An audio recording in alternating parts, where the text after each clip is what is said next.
Hi and welcome to Dr. Mix. On this weekly injection, we will talk about how to achieve separation in your mix. You know when you listen to those mixes and everything sounds confused, muddy, undistinguishable? That's bad. If that's what's happening to your mixes, then maybe it's time to address the problem. Number one, filter the low end. The low end is where a lot of the mess can happen. You really only need low end from the kick drum, from the bass, maybe from a synth if that synth has a bass roll. Everything else does not need bass. So please feel free to insert one of those beautiful filters that removes whatever is going on below 100 Hertz. Well, it depends on the track, but you can experiment a little bit. Try not to cut out important information from the track, but otherwise, don't be afraid. Just filter out the low end. Number two, use panning. Try not to pan the same type of instruments in the same position in the same mix.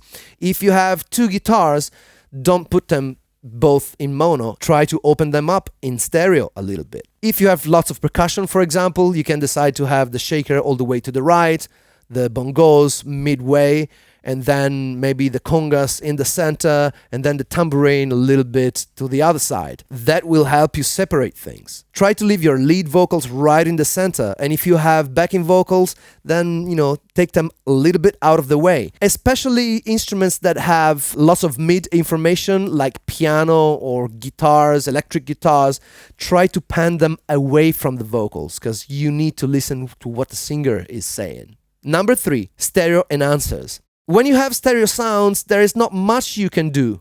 Or is there? If you use a stereo enhancer on reverbs, then you might take them out of the way of pads, for example. When you use stereo enhancers, you have that sensation as the sound is coming from outside of the speakers because it messes up with the phase correlation, and that's a very good thing so that you can achieve more separation between similar stereo sources.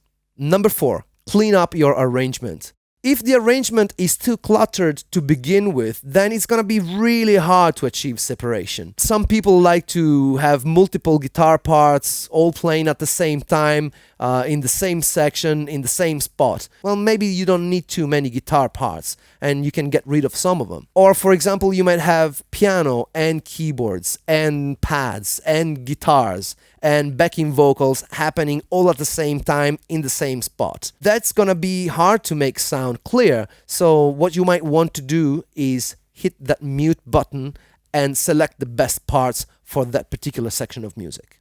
Number five, EQ things out of the way.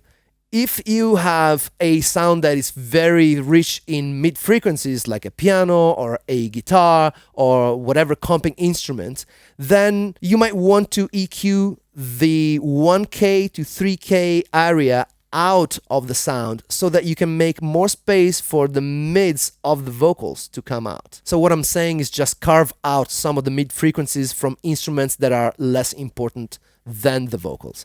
That will help you achieve clarity.